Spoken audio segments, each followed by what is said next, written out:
We need to have justice for the victims. There needs to be accountability. But at the same time, it is so important that we aren't caught with stones in our hands. I had people commenting on my video, don't you know that Bethel believes in grave sucking and things like that? And I'm just like, this is the spirit of stupid. When you see people come out and start casting stones, one of the best things I ever heard, I think it was from Damon Thompson, we have a license to address sin to the degree in which we've addressed our own judgment towards it. And so a lot of people, at that moment that Jesus confronted the Pharisees in their desire to stone the woman caught in adultery to death, he who has no sin cast the first stone. Now, they were following the law and they were trying to confront Jesus in a contradiction against the law. And they used this poor woman that was stuck in this wounded cycle to make an example of Jesus. And he stepped in and loved her and destroyed accusation, destroyed condemnation. And from that place was able to tell her to go and sin no more. We see Jesus disarming accusation over and over and over again. And a lot of what we're seeing in response to this information coming to light is people picking up their stones. And we carry this tension of, yeah, we need to have justice for the victims. There needs to be accountability. But at the same time, it is so important that we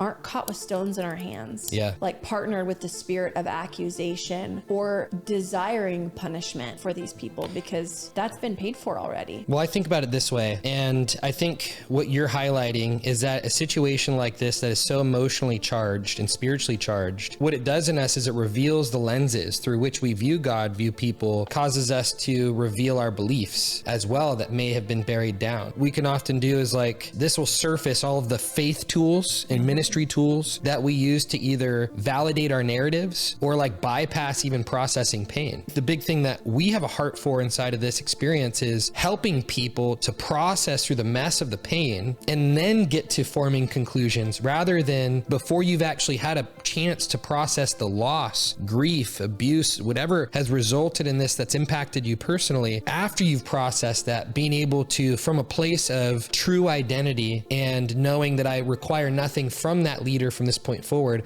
I can forgive them and also have wisdom about what I think about leadership and influence. And so we're hoping to pull apart some of the different things that went on and how people are processing this and offer maybe a healthier lens through which to view things, as well as some opportunities to process through the grief and loss of all of it. And I think it's so important for anybody, but especially as believers, for us to learn how to process through our pain, because if we don't, then these negative and painful experiences that are justified, there are so many justified experiences where people have gone through a ton of pain, a ton of hurt and betrayal and abuse. It can feel so tempting to have a justifiable reason to be angry and to desire punishment and to be partnered with accusation. But where that goes so wrong is if we aren't aware of our wounds and the lenses that are being created, the belief systems that are being created, we start projecting those onto God subconsciously. And your experiences with broken people, maybe that you have in the past had so much reverence and respect for that maybe they were on a pedestal in your heart. Broken people now are changing the way that you see the church as a whole. Yes. Changing the lens in which you view God as a loving father, or maybe you're unable to view him as a loving father because this man who so represented Jesus to you failed and hurt you and brought in abuse in your life. If we don't know how to heal this pain and to healthily grieve, then it will impact the way we do relationship with God and with people. This has the capacity to shipwreck a lot of people's faith. And I've seen smaller things in people's lives cause them to deconstruct their faith altogether. And I actually had a guy that was a Bethel alumni reach out to me over the last week who saw my video on YouTube and was telling me like, hey, I want to get together with you. But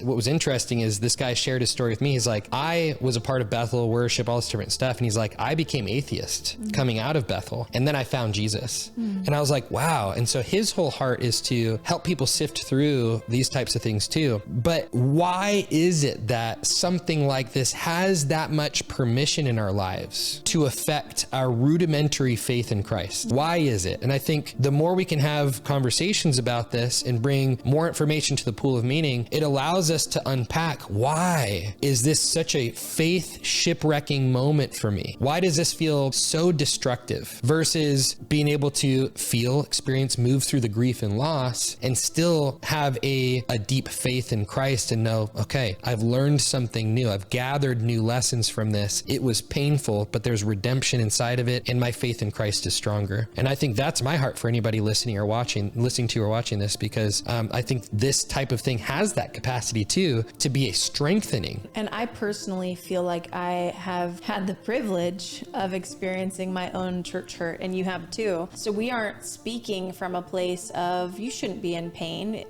So many of you are probably thinking, well, what do you know? Like, what pain have you gone through whenever it comes to the church? But we have experienced a lot of our own church hurt and pain around the charismatic movement in different capacities with your history, and my own personal pain of feeling really betrayed and shamed by church leadership and just not loved well with someone I really, really trusted and had a lot of respect for. So we've been able to move through long seasons, you guys, of pain and church hurt and get to a place where the church and leadership can feel like a gift again. I'm not saying we have finished that process, but we are in a really peaceful place where all of this information coming to light for me didn't trigger anything. I felt grieved. I felt grieved for the victims. I felt relieved that it came to light, because we've actually known about a lot of stuff within leadership with Shawn Bolz for years and years. We've heard things come out and haven't felt like it was our responsibility to shed light on anything. Not having the full story, not having all the information, just hearing of a few people's experience. I feel really grieved for how this impacts the church as a whole. I feel really grieved for how this impacts people's faith towards the gifts for today, the gifts of the Spirit. And I feel mostly grieved for the victims and people who were silenced and shut down for so many years. But I am really glad that this is coming to light, and I am thankful that we have the ability to move through this. But we've gotten to walk out holding that tension of how do we grieve the way the church has let us down and mourn the pain we caused ourselves by putting it on a pedestal. That was my decision, to put that leader on a pedestal.